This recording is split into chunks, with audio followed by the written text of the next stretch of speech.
The queen lived in a beautiful castle. She had a daughter whom she dreamed of. The child had black hair and snow-white skin.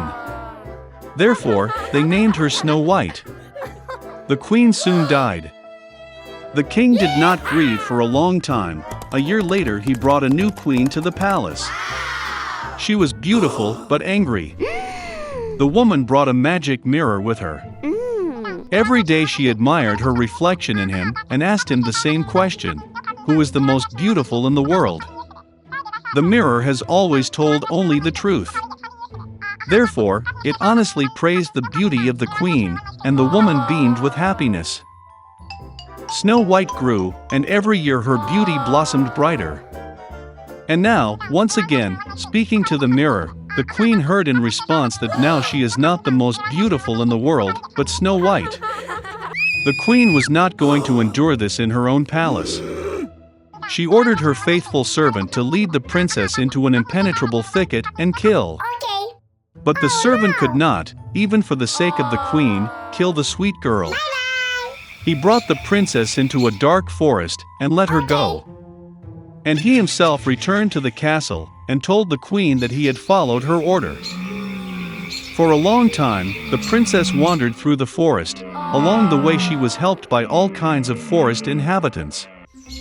Snow White was very kind to them, and therefore they became strong friends. In the evening, the princess accidentally stumbled upon a small house. She went into it and saw that there was no one in the house. The table was set for 7 people, and there were 7 cots in the bedroom. And everything in this house was very small. Therefore, Snow White realized that 7 little people live here. After a long and difficult journey, she lay down on one of the beds and fell fast asleep. The 7 dwarfs returned home late at night. They were greatly surprised by the appearance of an unexpected guest. Sleeping Snow White was so charming that the dwarves decided to let her sleep, and did not wake her. Morning has come. Snow White woke up, saw the 7 dwarfs, and was scared. But they were affectionate with her, and the girl told about her misfortune. They immediately liked Snow White, and the dwarfs invited her to stay with them. Moreover, she agreed to take care of the house, cooking, washing and cleaning. Every morning the gnomes went to the mountains to mine gold and precious stones and returned late at night. Leaving for work, they warned Snow White to be afraid of the evil stepmother and not open the door to strangers. At this time, the queen, as usual, went to the secret room to talk to the magic mirror. But the mirror suddenly said that she was not the most beautiful in the world, but Snow White. That the princess is still alive, and lives with the gnomes in the house. The queen became very angry, and decided to deal with Snow White herself. She went to a secret room, and cooked a poisonous venomous apple there. It was very beautiful on the outside, but if someone ate even a piece, he would certainly die. When the apple was ready, the queen changed into an old merchant, and came to the house of the dwarfs. Seeing the sweet old woman, Snow White felt sorry for her. She did not suspect anything, and left the house. The old woman treated the girl to a ripe apple and said that if she eats this apple, she will remain young and beautiful forever. Snow White believed her, and as soon as she bit the apple, she fell down dead and stopped breathing. The contented queen went to the palace. In the evening, the dwarves returned from work and saw Snow White lying on the ground. She was not breathing. They sobbed so loudly and lamented that their cry was heard by the handsome prince, who was hunting in the forest nearby. It became interesting to him what kind of howl arose that scared away all the animals. And when the prince found the house of the dwarfs, he saw Snow White. She was so beautiful that the young prince immediately fell in love with her. He persuaded the dwarves to take her with him to the castle, because there he has doctors who can cure Snow White. The dwarfs allowed it. Then the prince ordered his servants to carry the princess on their shoulders. And when they were carrying her, it happened that the servants stumbled over some bush, and from the concussion a piece of a poisonous apple fell out of Snow White's mouth, and she woke up. Seeing the young prince, the girl also fell in love with him and agreed to marry him. They also invited their wicked stepmother to the wedding.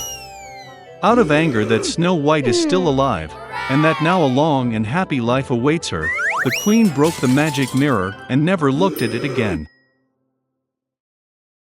A long time ago, a miller kept a donkey. For many years, the donkey did hard work and was an indispensable helper for the miller. But the years passed, and the donkey became old and weak.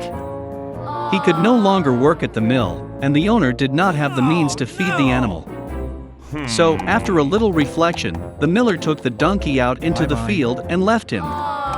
The donkey stumbled on the spot for a long time, not knowing what to do. Suddenly he decided that he would go to the glorious city of Bremen to become a street musician and earn his living by playing the guitar. The road to the city took the donkey into the forest. For a long time he made his way through the trees until he met a sad dog lying on the grass. She had run a long way, and now she fell exhausted by the road. The donkey greeted the dog and asked why she was sad. Then the dog said that he used to be a great hunter, and such that not a single prey could escape. But now he has grown old and can no longer chase game. Therefore, the owner drove him out. The donkey thought a little, and then told the dog that he was planning to become a street musician. Suddenly the dog jumped off and barked happily. It turned out that he knows how to sing and plays the drums well, and therefore does not mind keeping the donkey company. On that and decided. Now the donkey did not go to Bremen alone. They walked through the forest together, and each sang in his own way as best he could. And then they met a cat on the road. He was so sad that the newly made friends could not pass by.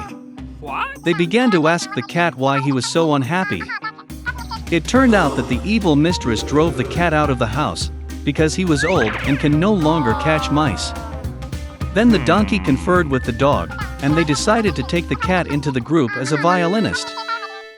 And so the animals continued on their way to Bremen, until they met a rooster on the way. He sat on the hedge and crowed with horror all over the cock's throat. Friends spoke to him and learned that the rooster had escaped from the hostess, who considered him old and decided to cook soup out of him.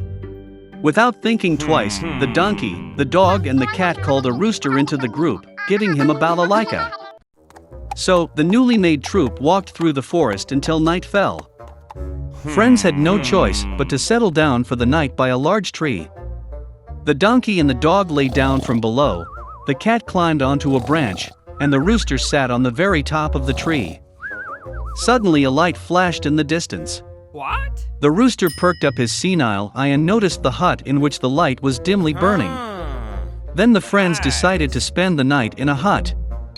But when they made their way to the hut and looked out the window, they saw their 4 robbers celebrating another successful robbery. Already pretty hungry, the musicians decided to drive the bandits out of their lair. And now a plan ripened in the minds of friends.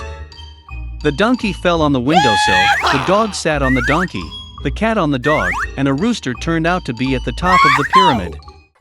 Then the donkey started screaming, the dog barking, the cat meowing, and the rooster crowing. Frightened by the suddenly appeared monster, the robbers ran out of the hut in fear. And friends happily settled in the hut. They ate the robbers' food and went to bed quietly. However, the bandits did not want to put up with the fact that their lair was taken over. And then they sent one of the robbers to investigate. Under cover of night, he made his way into the hut, but in the darkness did not notice the cat and stepped on it. The cat scratched the bandit's leg in a rage.